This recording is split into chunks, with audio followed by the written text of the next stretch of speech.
নাও শুয়ে পড়ো আস্তে আস্তে। Full body relax.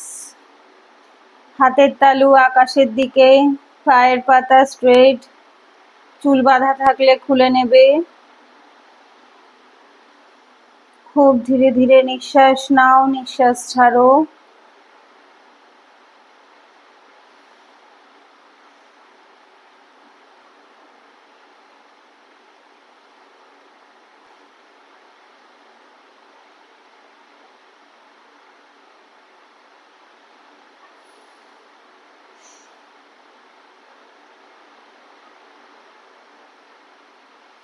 চোখ বন্ধ করে দুই ভুরুর মাঝখানে আজ্ঞা চক্রে ওমকে দেখার চেষ্টা করো। দেখো ওমের শক্তি, তেজ, সমস্ত কিছু আমাদের শরীর, মন, আত্মা সমস্ত জায়গায় ছড়িয়ে পড়ছে। ভীষণভাবে রিল্যাক্স লাগছে, যার ফলে ফুল বডি একদম শান্তি পাচ্ছে। কোথাও কোনো ব্যথা নেই, বেদনা নেই, কষ্ট নেই। পায়ের আঙুল থেকে শুরু করে মাথার চুল অবধি প্রত্যেকটা জায়গায় ভীষণ শান্তি অনুভব হচ্ছে। খুব ধীরে ধীরে নিঃশ্বাস নাও আর নিঃশ্বাসটাকে নিজের ভেতরে আস্তে আস্তে অ্যাবজর্ব করো, যেন হাত না লাগিয়েই ডান নাক দিয়ে নিঃশ্বাস নিচ্ছ, বাঁ নাক দিয়ে নিঃশ্বাস ছাড়ছো, বাঁ নাক দিয়ে নিঃশ্বাস নিচ্ছ, ডান নাক দিয়ে ছাড়ছো।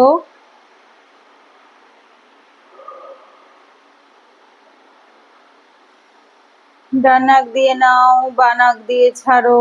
হাত না লাগিয়ে আমাদের ধ্যানের মাধ্যমে, মেডিটেশনের মাধ্যমে আমাদের এতটাই শক্তি হয়েছে প্রাণায়ামের মাধ্যমে যে আমরা হাত না দিয়েও এক নাক দিয়ে নিঃশ্বাস নিয়ে আর এক নাক দিয়ে নিঃশ্বাস ছাড়তে পারি, আবার নিতেও পারি।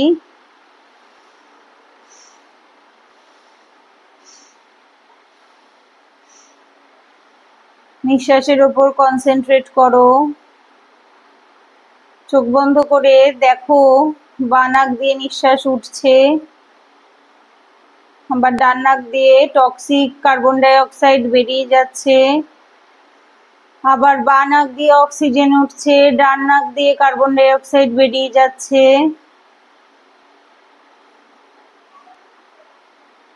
এর ফলে আমাদের শরীরে কোথাও কোনো ব্যথা, বেদনা, খারাপ কিচ্ছু নেই। আমাদের লাইফের সমস্ত টক্সিন, যত খারাপ জিনিস আছে সব আমাদের দেহ থেকে, মন থেকে, আত্মার থেকে আস্তে আস্তে ক্লিয়ার হয়ে যাচ্ছে। যোগব্যায়াম প্রাণায়াম আমাদের শরীরকে সুস্থ রাখছে, যার ফলে আমাদের শরীর থেকে ঘাম, প্রচুর পরিমাণে টয়লেট, অনেক বেশি বেশি পটি, কার্বন ডাই অক্সাইড এগুলো বেরিয়ে রেচনের মাধ্যমে শরীরকে একদম সুস্থ করে দিচ্ছে। যত বেশি ব্যায়াম করব তত বেশি ক্যালোরি বার্ন হবে, তত আমাদের শরীর থেকে কার্বন ডাই অক্সাইড বেরোবে, ঘাম বেরোবে। যত প্রাণায়াম বেশি করব, ব্যায়াম বেশি করব, জোরে জোরে নিঃশ্বাস নিতে হবে, ছাড়তে হবে, যার ফলে কার্বন ডাই অক্সাইড গুলো শরীর থেকে বেরিয়ে যাবে। যত বেশি জল খাবো, তবে 100 বার 4 লিটারের বেশি নয়, এতে শরীরে আরো ভালোর বদলে খারাপ হয়ে যায়। 4 লিটার জল যথেষ্ট শরীরের জন্য। যত জল খাবো তত আমাদের টয়লেট বেশি হবে, ডিহাইড্রেশন কম হবে, বডি সবসময় হাইড্রেটেড থাকবে। কারণ আমাদের শরীরের 71% জল, 70% জল আমাদের শরীরে। এমনকি আমরা যে পৃথিবীতে বাস করি সেই পৃথিবীরও 71% জল। তার মানে আমাদের বডিরও সব থেকে বেশি পরিমাণ কি প্রয়োজন? জল প্রয়োজন। তারপরে 21% অ্যাটমসফিয়ারে কার্বন ডাই অক্সাইড থাকে। ঠিক সেই রকম আমাদের শরীরে বাকি 21%ও কার্বন ডাই অক্সাইড নয়, অক্সিজেন। পৃথিবীতে 21% অক্সিজেন থাকে তেমন আমাদের শরীরেও 21% অক্সিজেনেরও প্রয়োজন বেশি। তো সবচেয়ে বেশি পরিমাণে জল এবং অক্সিজেনই দরকার। তারপর থাকে মাত্র 10%, সেটা আমরা ভালো খাবার নিজেদের শরীরে দেব, যেমন টাটকা ফল, রসালো ফল, ভাত, রুটি, গ্রেনস, দুধ, মাখন, পনির, ঘি, ভালো শুদ্ধ খাবার, যাতে আমাদের শরীর মন সমস্ত কিছু সাত্ত্বিক থাকবে। কারণ যোগব্যায়াম প্রাণায়াম কোনো তামসিক কাজ নয়। যোগব্যায়াম প্রাণায়াম, মেডিটেশন, ধ্যান, ভক্তিযোগ সমস্ত কিছু শতগুণের মধ্যে পড়ে। সাত্ত্বিক কাজ, সাত্ত্বিক কর্ম, সাত্ত্বিক গুণ। তাই নিজেদের শরীরকে আমরা যতটা সম্ভব হবে সাত্ত্বিক খাদ্যই দেব। অতিরিক্ত পাচন খাবার দেব না, যেগুলো অতিরিক্ত সিদ্ধ হয়েছে, অতিরিক্ত ভাজা হয়েছে। ডিপ ফ্রাইড খাবার দেব না, জাঙ্ক ফুড, ফাস্ট ফুড দেব না। অতিরিক্ত তেল মশলা দেওয়া, ঝাল রিচ খাবার আমরা শরীরকে দেব না। খুব হালকাভাবে সিদ্ধ খাবার, যতটুকু শরীরের প্রয়োজন ঠিক সেইভাবে আমরা শরীরকে দেব।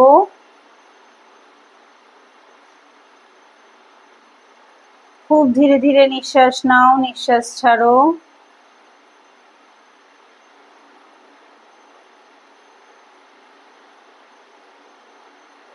এবং দেখবে আমাদের শরীর এই সাত্ত্বিক খাবার, 20% অক্সিজেন, 70% জল এবং 10% ভালো খাবারে, এই 100%-এ শরীর ভীষণভাবে সুস্থ থাকে, ভালো থাকে।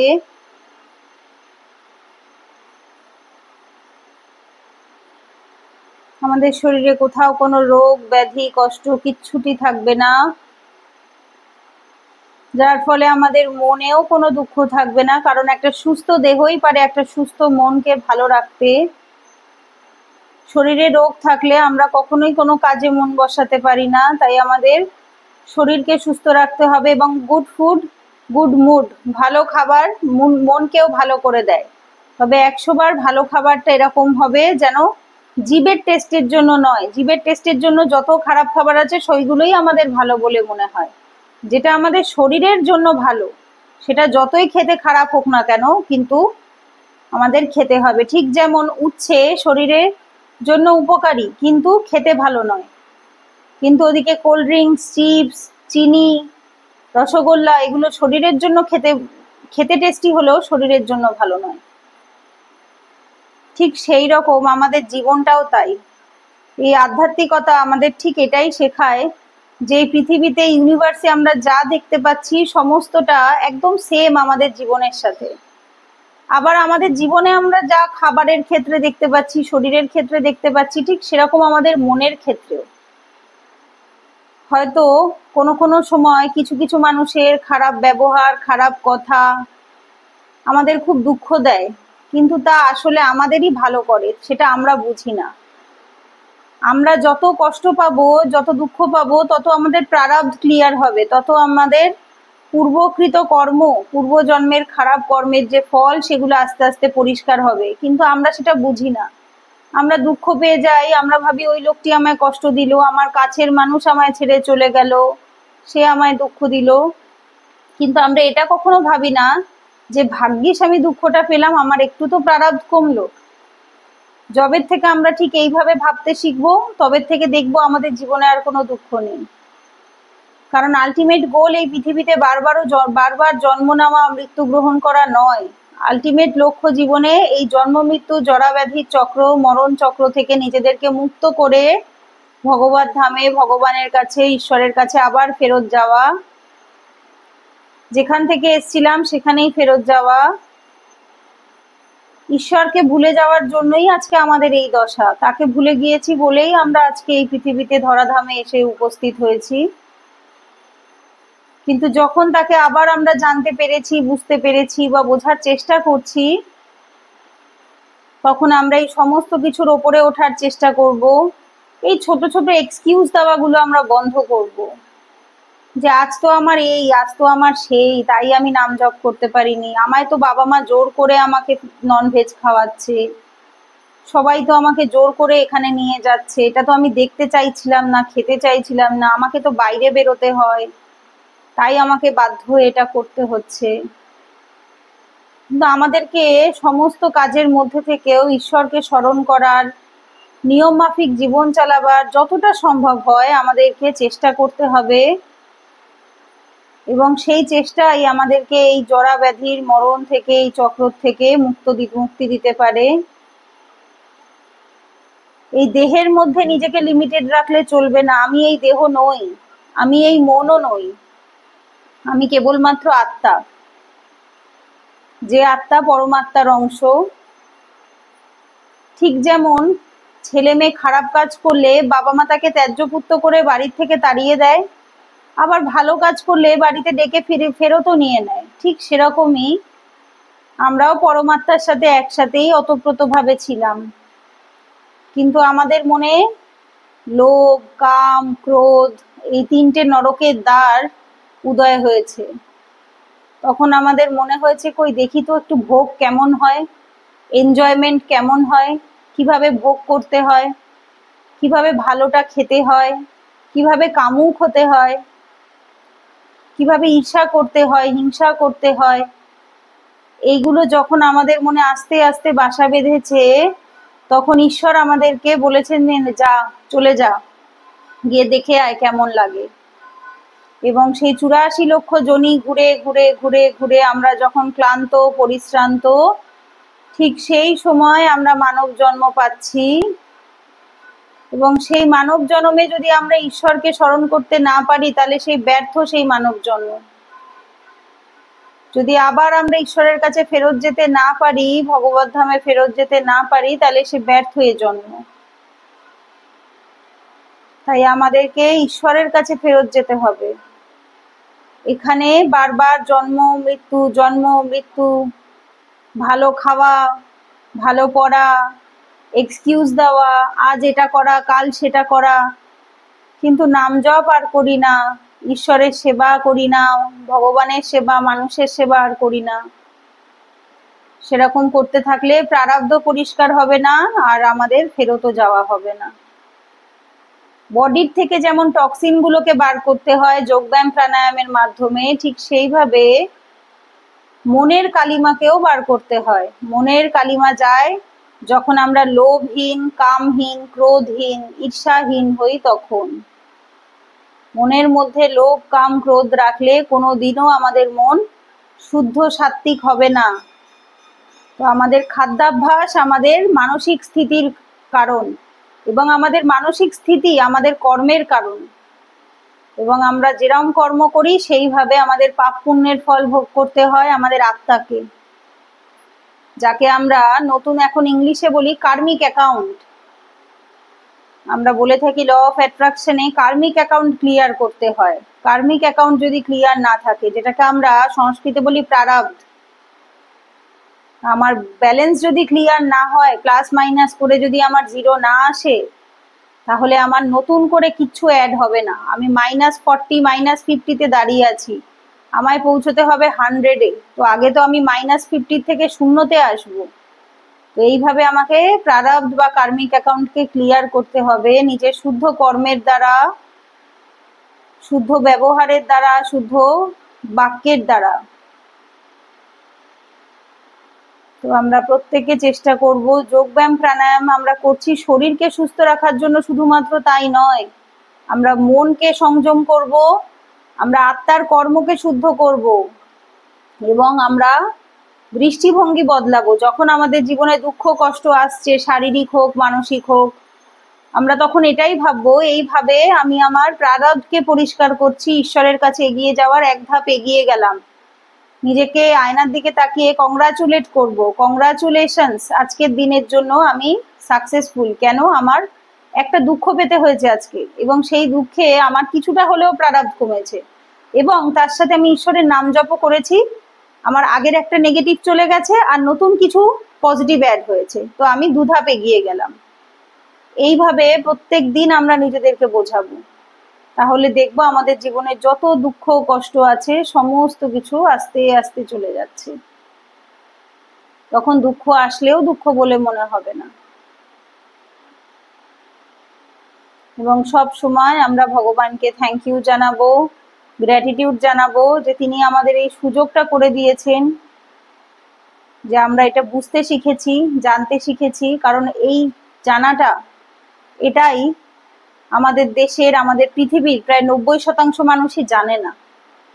আমরা এটা জানতে পারছি, এটা স্বয়ং ঈশ্বরের কৃপা। না হলে এই ভিডিও বা এই কথাগুলো সকলের কাছে পৌঁছবেও না। যাদের কাছে পৌঁছবে তাদের ওপর ঈশ্বরের কৃপা আছে বলেই পৌঁছবে। খুব ধীরে ধীরে নিঃশ্বাস নাও, নিঃশ্বাস ছাড়ো।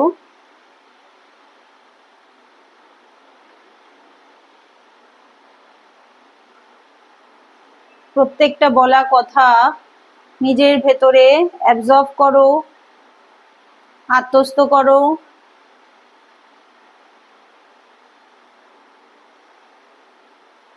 আস্তে আস্তে হাত দুটো উপরে তুলে ঘষো।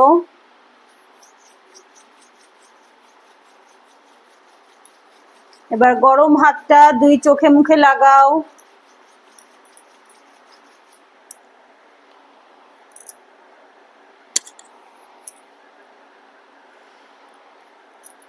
বাঁ দিক থেকে বাঁ কনুইয়ের ওপর ভর দিয়ে উঠে পড়ো চোখ বন্ধ করে। এবার আস্তে আস্তে মাথা নিচু করে ভগবানকে থ্যাংক ইউ জানিয়ে, প্রণাম করে, মাদার নেচারকে, ভূমি মাতাকে প্রণাম করে আস্তে আস্তে মাথা নিচু করে চোখ খুলো।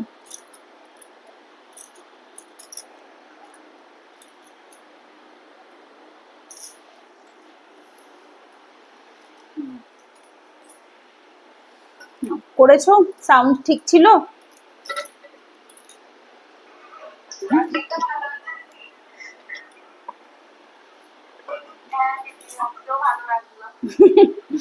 বুঝতে পেরেছি।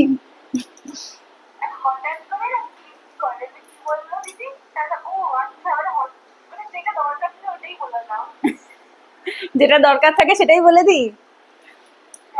ওটা বলায় বলায় মানে তোমার এখন শোনার সময় হয়েছে, শোনো, সঠিক সময় এসছে, সেই জন্য শুনিয়ে দিল। আমরা মাধ্যম, যদি কোনো কিছু যাওয়ার হয়, সে যদি মনে করে কোনো কিছু আমাদেরকে দিয়ে আমাদের কাছে আসবে, কোনো না কোনো মাধ্যমে ঠিক পাঠিয়ে দেবে।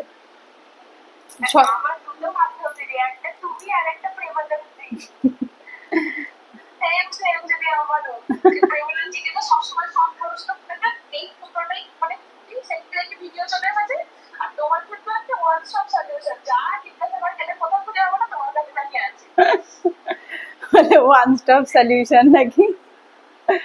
সব গোবিন্দর কৃপা, বুঝলে? এগুলো সবই গোবিন্দর কৃপা। সে দেয় তাই আমরা পারি, সে না দিলে তো আর আমরা পারতাম না।